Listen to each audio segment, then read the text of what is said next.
Chapter number 11 का first theorem start करने से पहले हमें पैरेललोग्राम की डेफिनेशन आनी चाहिए। पैरेललोग्राम बेसिकली एक ऐसी क्वाड्रिलेटरल होती है जिसकी ऑपोजिट साइड्स एक दूसरे के पैरेलल होती हैं। ठीक है, फॉर एग्जांपल ये आपको नजर आ रहा है, क्वाड्रिलेटरल का मतलब होता है फोर साइडेड फिगर, यानी वो डायग्राम जिसके पास फोर साइड्स होती हैं उसको क्वाड्रिलेटरल कहते हैं। अ four sided figure is called quadrilateral. और ऑपोजिट साइड्स पैरेलल होने का मतलब ये होता है कि हॉरिजॉन्टल साइड के पैरेलल होगी, और ये जो नॉन हॉरिजॉन्टल साइड होती है ये दूसरी नॉन हॉरिजॉन्टल साइड के पैरेलल होगी। इसके बाद डायगोनल्स की बात करते हैं। डायगोनल बेसिकली एक ऐसा लाइन सेगमेंट होता है जो पैरेललोग्राम के ऑपोजिट वर्टिसेस या कॉर्नर्स को एक दूसरे के साथ ज्वाइन करता है। फॉर एग्जाम्पल ये एक डायगोनल है। अगर इस पैरेललोग्राम को हम लेबल कर दें as a parallelogram A B C और डी, तो ये जो लाइन सेगमेंट डॉटेड आपको नजर आ रहा है इसने वर्टेक्स बी को ऑपोजिट कॉर्नर या ऑपोजिट वर्टेक्स डी के साथ कनेक्ट किया, तो एक डायगोनल हमें मिला बी डी। इसी तरह अब एक और लाइन सेगमेंट जो पॉइंट ए को पॉइंट सी के साथ मिलाएगा, ये इसका दूसरा डायगोनल हो जाएगा। इसका नाम हम इसकी नोटेशन लिख लेते हैं डायगोनल AC। तो यहां से आपको पता चला कि पैरेललोग्राम के अंदर टोटल दो डायगोनल्स मौजूद होते हैं। यहाँ पे एक और बात गौर तलब है कि ये जो डायगोनल है B D is called the main या प्रिंसिपल डायगोनल, और इसको हम कहते हैं सेकेंडरी डायगोनल।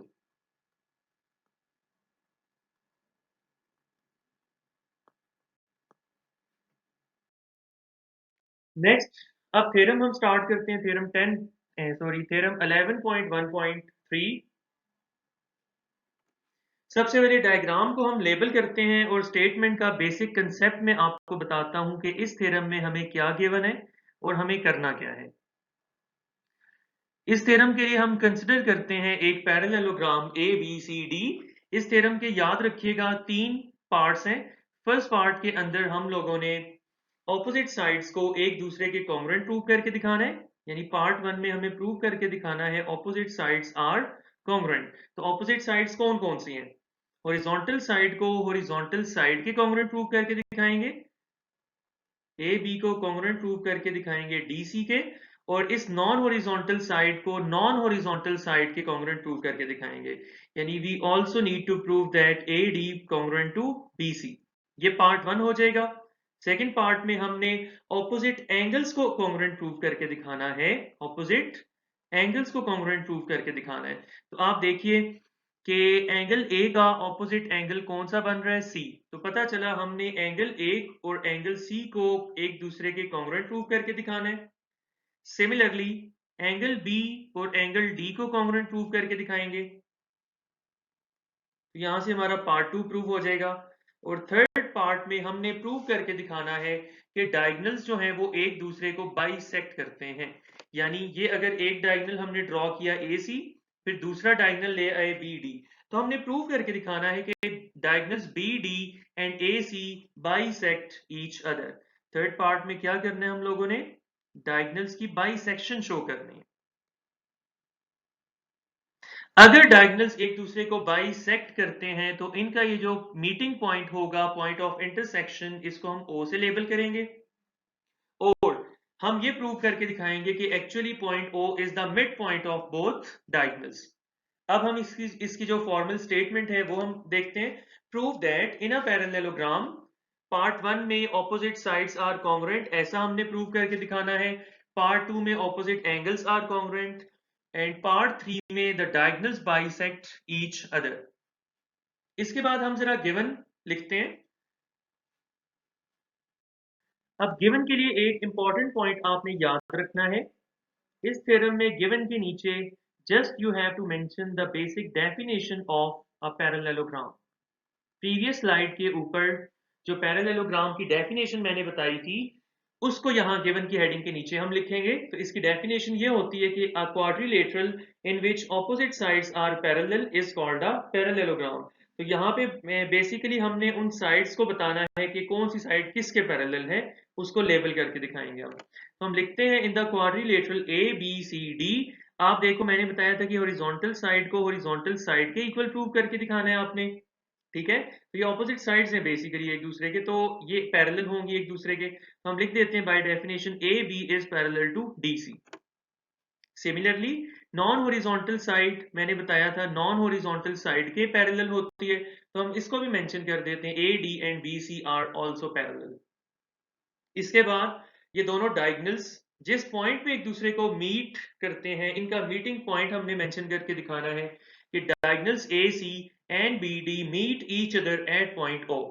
इसके बाद हमारे पास टू प्रूव है इस थ्योरम के। जैसे मैंने यहाँ इसके इंट्रोडक्शन में बेसिक आइडिया देते हुए आपको बताया था कि तीन पार्ट्स हैं, उन्हीं तीनों पार्ट्स को आपने यहाँ लिखना है। In first part we have to prove that opposite sides are congruent. तो आप देखिए हमने साइड ए बी और डी सी को कॉन्ग्रुएंट प्रूव करके दिखाना है, उसको हमने यहाँ पे लिख दिया। और इसके साथ हमने नॉन हॉरिजॉन्टल साइड को नॉन हॉरिजॉन्टल साइड के इक्वल प्रूव करके दिखाना है, हम ये भी मेंशन कर देते हैं A D congruent to B C. तो साइड्स के हवाले से ये दो बातें हमने प्रूव करके दिखानी है। पार्ट टू में हमने ऑपोजिट एंगल्स को इक्वल प्रूव करके दिखाना है। तो आप जरा देखो यहाँ पे, ये जो है एंगल ए, इसका फुल नेम क्या होगा, एंगल बी ए डी। तो we need to prove that angle B A D is equal to angle B C D.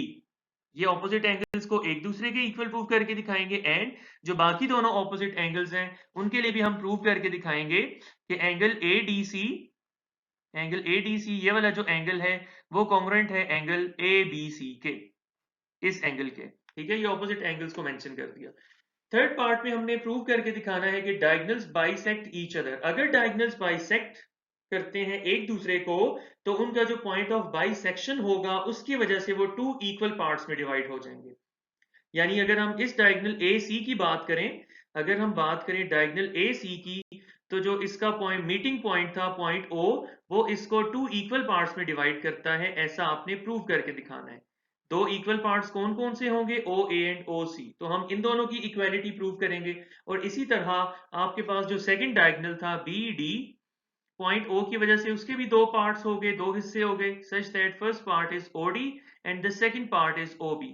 तो इन शॉर्ट हमने इन दोनों पार्ट्स को भी एक दूसरे के कॉन्ग्रुएंट प्रूव करके दिखाना। अब आगे जाने से पहले मैं जरा आपको इस प्रूफ की मेथोडोलॉजी इजी वर्ड्स में बता दूं। पार्ट वन को प्रूव करने के लिए, इस पार्ट को प्रूव करने के लिए आपने इन दो ट्राइंगल्स को कॉन्ग्रुएंट प्रूव करके दिखाना है, ठीक है। ये मैं शॉर्ट समराइज्ड फॉर्म में आपको प्रूफ बता रहा हूं, इसको कहीं लिख लीजिएगा, आपको याद करने में बहुत आसानी मिलेगी। तो पार्ट वन में हमने ये जो डायगोनल BD के नीचे ये वाली ट्राइंगल है और इसके ऊपर दूसरी जानिब ये जो ट्राइंगल है, हमने इन दोनों को एक दूसरे के कॉन्ग्रुएंट प्रूव करके दिखाना है। तो पार्ट वन में याद रखिएगा ट्राइंगल ABD और ट्राइंगल CDB, हम इन दोनों की करस्पॉन्डेंस लेके इनको एक दूसरे के कॉन्ग्रुएंट प्रूव करवाएंगे। तो as a result part one हो जाएगा। फिर सेकंड पार्ट का जो हाफ पोर्शन है, यानी कि आपके पास जो ये वाला पोर्शन है वो यहीं से हो जाएगा, इसी की वजह से। ये जो बाकी का हाफ पोर्शन है ये वाला, इसको प्रूव करने के लिए हम एडजेसेंट एंगल्स को ऐड करेंगे। आपने एडजेसेंट एंगल्स को ऐड करना है, तो उसकी वजह से ये पार्ट टू प्रूव हो जाएगा, ठीक है। फिर इसके बाद ये जो पार्ट थ्री है उसके लिए जोन सी ट्राइंगल्स दो आपने कंसिडर करनी है, एक होगी ट्राइंगल BOC और दूसरी होगी ट्राइंगल DOA। इन दोनों को आपने कॉन्ग्रुएंट प्रूव करवाने, तो इनकी वजह से पार्ट थ्री भी आपके पास प्रूव हो जाएगा, ठीक है। तो ये तीन स्टेप्स मैंने आपको बताए हैं, इन तीन स्टेप्स को फॉलो करेंगे तो प्रूफ जो इसका काफी लेंथी है देखने में, वो आपको कुछ ही सेकंड्स में इंशाल्लाह याद हो जाएगा। तो मैं हाईलाइट करके बता दूं, एक ट्राइंगल ये है BOC, सॉरी DOA, और दूसरी यहाँ पे ट्राइंगल BOC। तो थर्ड पार्ट में बेसिकली इन दोनों ट्राइंगल्स को कॉन्ग्रुएंट प्रूव होना है। तो मैंने यहाँ बात की कि आपने एडजेसेंट एंगल्स को ऐड करना है। यहाँ पे एडजेसेंट एंगल्स से मुराद है बिल्कुल ऐसे एंगल्स जो एक दूसरे के नेबरिंग एरियाज में मौजूद हों। यानी एक एंगल ये है और दूसरा एंगल ये है। वैसे तो आपने पढ़ा हुआ है कि एडजेसेंट एंगल्स का सम 180 होता है, लेकिन ये यहाँ पे मेरी मुराद वो एंगल्स नहीं है। तो इन दोनों एंगल्स को एक दूसरे में ऐड करेंगे, फिर इस एंगल को इस एंगल में ऐड करेंगे, तो पार्ट टू प्रूव हो जाएगा। तो इस मकसद के लिए लाजिम है कि एंगल्स का लेबल होना बड़ा जरूरी है। एंगल्स का लेबल होना बड़ा जरूरी है। तो हम क्या करते हैं कि इस एंगल को हम एंगल नंबर 1 का नाम देंगे, ठीक है। ये अभी आगे डायग्राम जरा नीट एंड क्लीन में बना दूंगा, ये थोड़ी ज्यादा फिल हो गई है। तो इस एंगल को एंगल 1 का नाम देंगे। फिर इसका जो अल्टरनेट एंगल है इसको हम एंगल 2 का नाम दे देते हैं, यानी कि इसके ये जो सॉरी एडजेसेंट एंगल है ये वाला, इसको हम एंगल 2 का नाम दे देते हैं। फिर इसके बाद इस एंगल को 3 का, इस एंगल को 4, ये वाला 5 और ये वाला 6। इस बात को हम यहां मेंशन कर देते हैं। In the figure as shown, name the angles as angle 1, 2, 3, 4, 5 and 6. अब हम इसका प्रूफ स्टार्ट करते हैं। तो ये डायग्राम हमने अपने सामने शो कर दी। तो आपको याद होगा पीछे जब मैंने आपको मेथडोलॉजी बताई थी, तो यहाँ पे फिर इस प्रूफ का जो मेथड है हम कैसे करेंगे, मैं फिर आपको रिकॉल करवा देता हूँ। मैंने कहा था कि फर्स्ट ऑफ ऑल आपने ट्राइंगल ABD और ट्राइंगल, दूसरी कौन सी थी, ट्राइंगल CDB, इन दोनों ट्राइंगल्स की करस्पॉन्डेंस लेनी है आपने और इनको जो है एक दूसरे की कॉन्ग्रुएंट प्रूव करके दिखाओगे तो करस्पॉन्डिंग साइड्स कॉन्ग्रुएंट प्रूव हो जाएंगी। फिर आधा पार्ट जो है पार्ट 2 का यहीं से प्रूव हो जाता है, उसकी डेरिवेशन हो जाती है। बाकी के लिए आपने, मैंने बोला था एडजेसेंट एंगल्स को ऐड करोगे, यानी एंगल 1 को एंगल 2 में ऐड करोगे, फिर एंगल 3 को एंगल 4 में ऐड करोगे तो पार्ट 2 भी आपका प्रूव हो जाएगा। थर्ड पार्ट के लिए मैंने आपको बताया था जो ट्राइंगल DOA है और दूसरी जो ट्राइंगल है BOC, इन दोनों को आपने एक दूसरे के कॉन्ग्रुएंट प्रूव करवाना है। तो अब हम इन्हीं 3 स्टेप्स को फॉलो करेंगे और देखने में जो इस थ्योरम का प्रूफ काफी लेंथी सा है वो आपका कुछ ही सेकंड्स में याद हो जाएगा आपको। तो first we consider the correspondence between triangle ABD and CDB। हमें देखना है कि इन दोनों ट्राइंगल्स के दरमियान कौन कौन से एलिमेंट्स हैं जो इक्वल हैं। तो आपको नजर आ रहा है कि ये जो साइड BD है ये कॉमन है दोनों के दरमियान, और इसके बाद ये जो एंगल 1 है, एंगल 1 इक्वल है एंगल 4 के, बिकॉज एंगल 1 और एंगल 4 एक दूसरे के अल्टरनेट एंगल्स हैं। अल्टरनेट एंगल्स क्या होते हैं यहां मैं आपको बताता हूं। अगर दो ये लाइंस पैरेलल हैं और एक तीसरी लाइन जिसको ट्रांसवर्सल कहते हैं वो दोनों को क्रॉस कर जाए, तो इस क्रॉस करने वाली लाइन ट्रांसवर्सल की अल्टरनेट लेफ्ट और राइट साइड्स पे ये जो एंगल्स बनते हैं अल्टरनेट साइड्स पे होते हैं, और याद रखिएगा इनको अल्टरनेट एंगल्स कहा जाता है, और अल्टरनेट एंगल्स हमेशा इक्वल होते हैं। सिमिलरली आप देखो जरा यहाँ पे आपके पास जो है एंगल 2, ये वाला एंगल इक्वल है एंगल 3 के फॉर द सेम रीजन, क्योंकि यहाँ पे DC साइड पैरेलल है AB के, और ये जो BD लाइन है ये ट्रांसवर्सल है। एंगल 2 और एंगल 3 इस ट्रांसवर्सल की लेफ्ट और राइट यानी अल्टरनेट साइड्स के ऊपर मौजूद है, हेंस दे आर इक्वल। तो ये जितनी बातें मैंने बोली यहाँ पे इनको हम लिख देते हैं। हमने कहा एंगल 4 और 1 इक्वल है because they are alternate angles. BD side common होने की वजह से सेम है, दोनों ट्राइंगल्स को कवर कर रही है, और एंगल 2 और 3 भी इक्वल है। अब आप जरा गौर करो, यहाँ पर ये सिचुएशन बनती हुई आपको दिखाई देगी कि ये जो साइड थी DB ये कॉमन थी, और इसके एंड पॉइंट्स पे बनने वाले दोनों एंगल्स इक्वल थे। एक एंगल इधर था एंड पॉइंट पे, दूसरा एंगल इधर था, और ये दरमियान में साइड आ रही थी।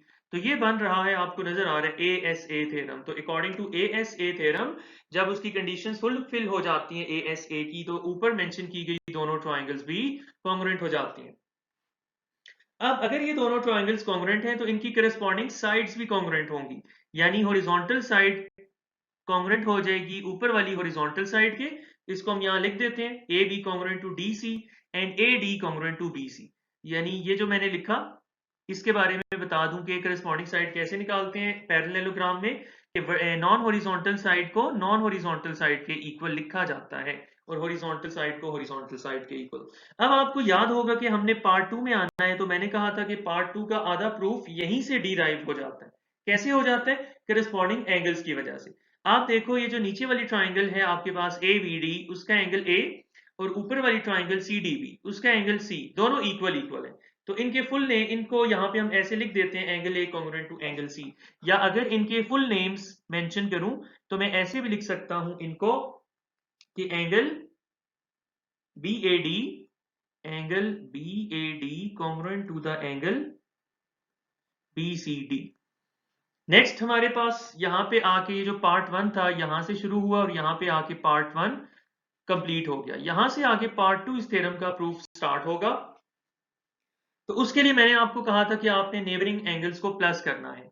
एंगल 1 का नेबरिंग एंगल 2 है, इन दोनों को हम प्लस कर देते हैं। तो पहले हम मेंशन करते हैं कि सिंस ऊपर हमने देखा था कि एंगल 1 कॉन्ग्रुएंट है एंगल 4 के, सिमिलरली ऊपर ही हमने देखा था कि एंगल 2 कॉन्ग्रुएंट है एंगल 3 के। अब इन दोनों को हम ऐड कर देते हैं। याद रखिएगा, जब भी एंगल्स हों या साइड्स हों, उनकी एडिशन इन्वॉल्व हो या रेशो इन्वॉल्व हो, दोनों में मेजरमेंट का साइन यूज करते हैं, पीछे मेजरमेंट लिखते हैं और आगे इक्वालिटी का साइन आता है। इस वजह से हमने लिखा measurement of angle 1 plus measurement of angle 2, और फिर कॉन्ग्रुएंट का साइन नहीं लगाना, यहां हमेशा इक्वालिटी आएगी, is equal to angle 3 plus 4। Left side को लेफ्ट साइड में ऐड होना है और राइट साइड को राइट साइड में ऐड होना है। अब आप जरा गौर करो from figure, this angle ADC is equal to sum of angle 2 and angle 1। तो एंगल 1 प्लस एंगल 2 जहां पे लिखा हुआ था, ये इक्वल आ जाएगा आपके पास एंगल ADC के। और इसी तरह from figure angle ABC is equal to sum of angle 4 and angle 3। तो इसी तरह आपके पास जब एंगल 3 और एंगल 4 को ऐड करोगे तो you will get measurement of angle ABC। इन बातों को यहाँ पे हम लिख देते हैं। 1 प्लस 2 के सम को ADC से रिप्लेस किया, 3 प्लस 4 के सम को एंगल ABC से रिप्लेस किया। तो यहाँ पे आके हमारे पास पार्ट 2 कंप्लीट हो जाता है। और आपको नजर आ रहा है कि हमने इसका एक हिस्सा लिखा, दूसरा हिस्सा ऑलरेडी यहाँ पे हम प्रूव करके आए हैं, तो उसको दोबारा लिखने की जरूरत नहीं है।